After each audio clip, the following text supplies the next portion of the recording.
Hey, Wonderhussy here, camping down in beautiful sunny Arizona in the middle of winter.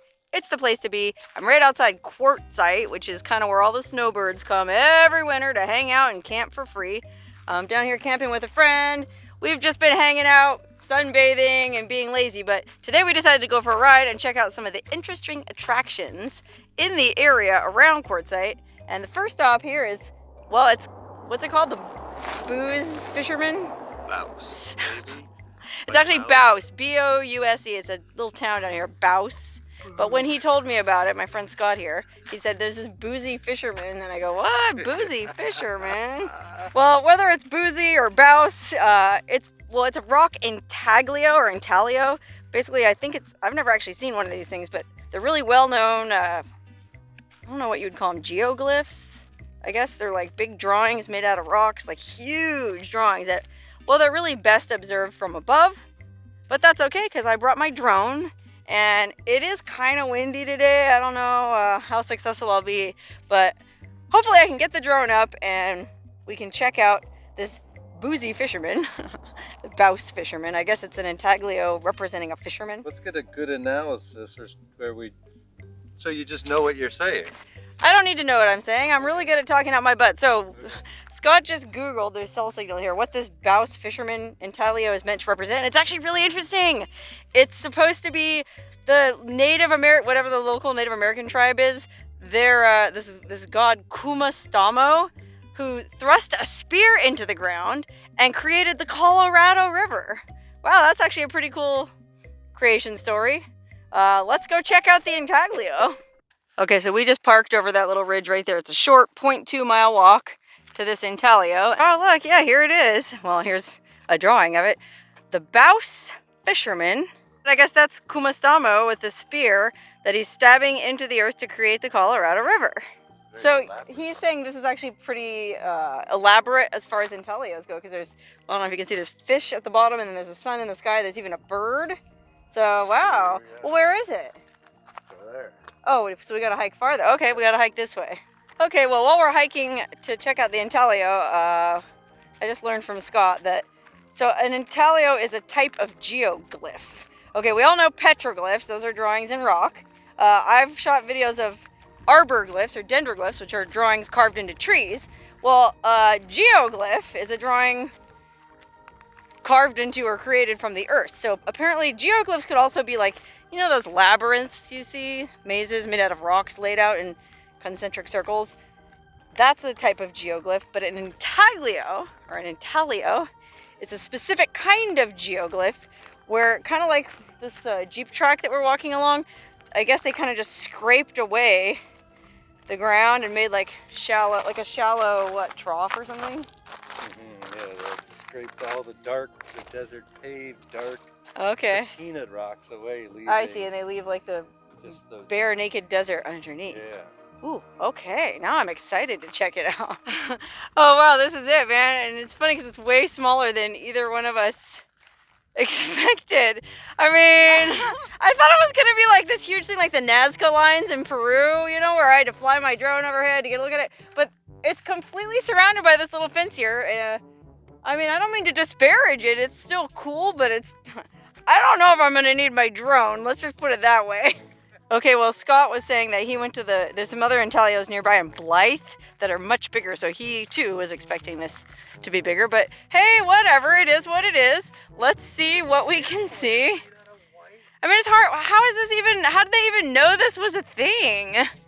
To me, it looks like somebody just, I mean, not to be rude, but somebody just dragged a stick through the dirt, and then if you look at that in the middle there, it's like kind of freshly dug out. That looks like somebody's been in there messing around. Well, I could still fly my drone and get an overhead view. Maybe it'll look more impressive. Yeah, this will look great from the air. Okay, well, since we're here anyway, and I do have my drone, I'm gonna go ahead and fire her up and see if it looks more impressive.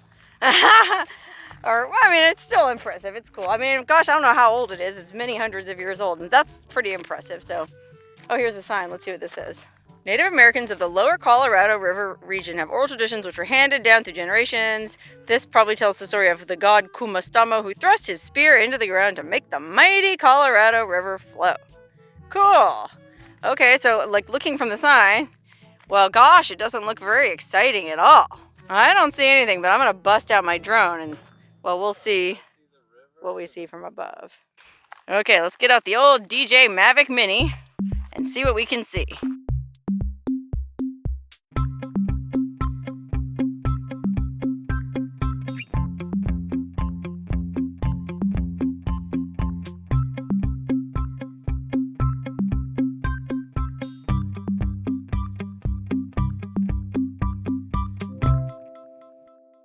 Okay, wow, that was actually pretty cool, man. I mean, I'll be honest, it was more impressive to me from above for sure.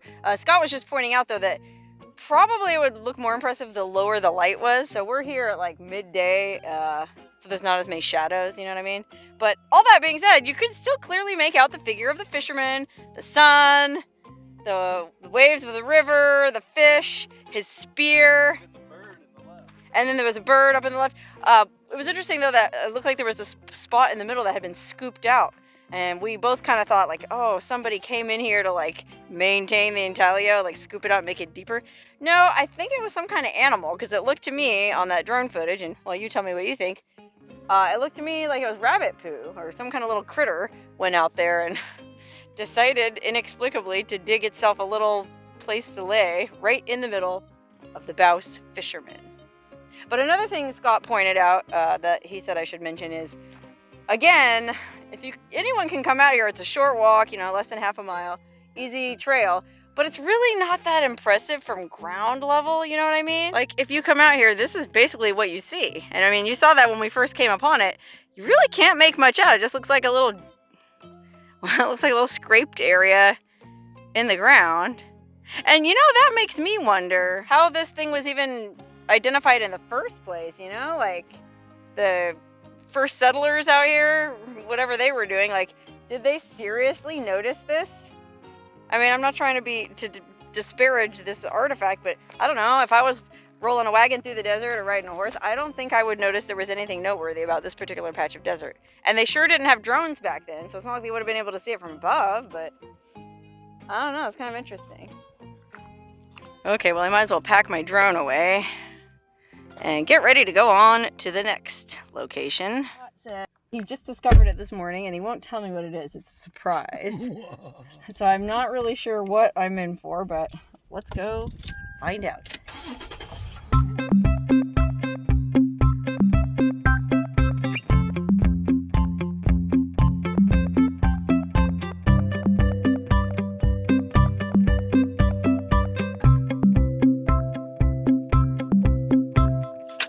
Okay, we're here. Is this the kind of thing I need to bring a drone for? Yep.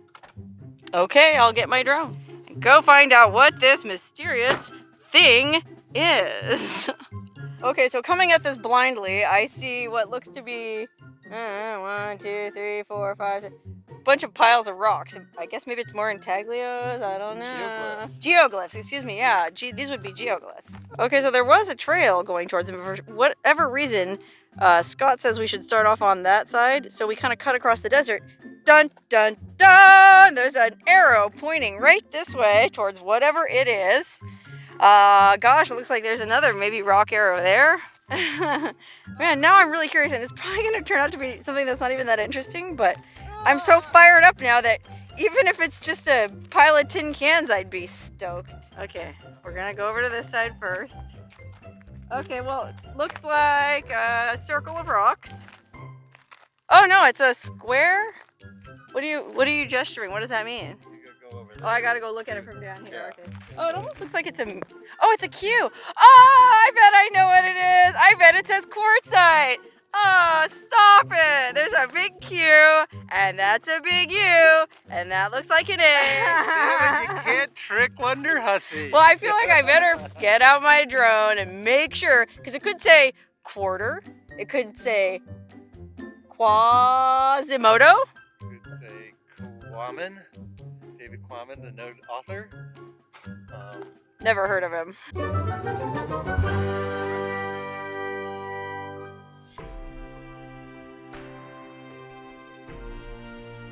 Sure enough, the rocks spell out quartzsite.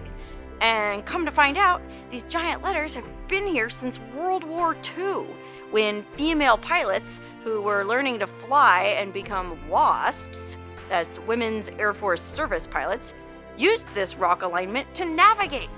You can see it points out the direction of Quartzsite, 11 miles south-southwest of here, and it's pretty amazing that you can still see it all these years later.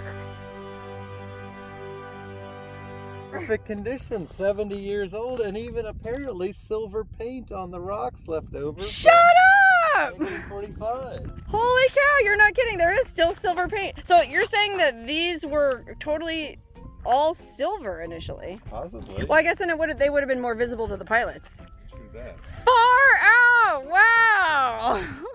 Wow, that was actually a super cool surprise. You know me well.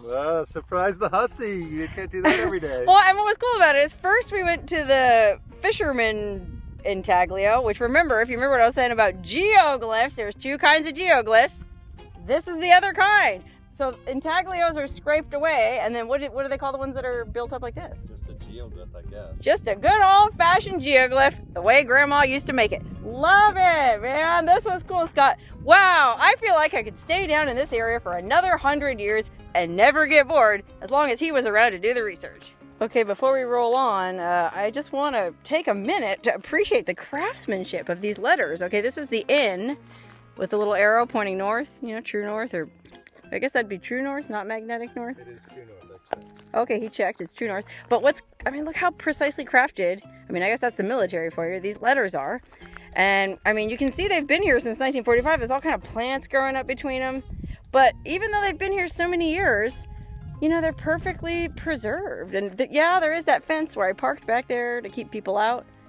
But you think somebody would have, you know, come in and messed them up over the years. It's pretty cool that they didn't. That brings to mind another question about the Fisherman Intaglio. Like, I mean, that was even less visible than these. And yeah, it has a fence around it now thanks to those friends of the fishermen. But before the fence was erected, what was to stop jeepers or horseback riders or anybody from just driving over them, you know? Like, it's amazing that Intaglio, because that was like, what'd you say, 5,000 to 2,000 years old? They don't know exactly how old that fisherman was, but around 1,000-year-old scraping in the ground. It's amazing that nobody drove over, I guess, because there's only been cars for the last 100 of those 1,000 years. Okay, well, anyway, that was 2 sites. We were going to go to a third place, but unfortunately, well, we're running low on daylight. So I think we're just going to roll on into the town of Bouse and see if there's a liquor store, because, well, we need to have a cocktail to celebrate this day, and, well, it'd just be fun to buy some booze in Bouse, if you know what I mean.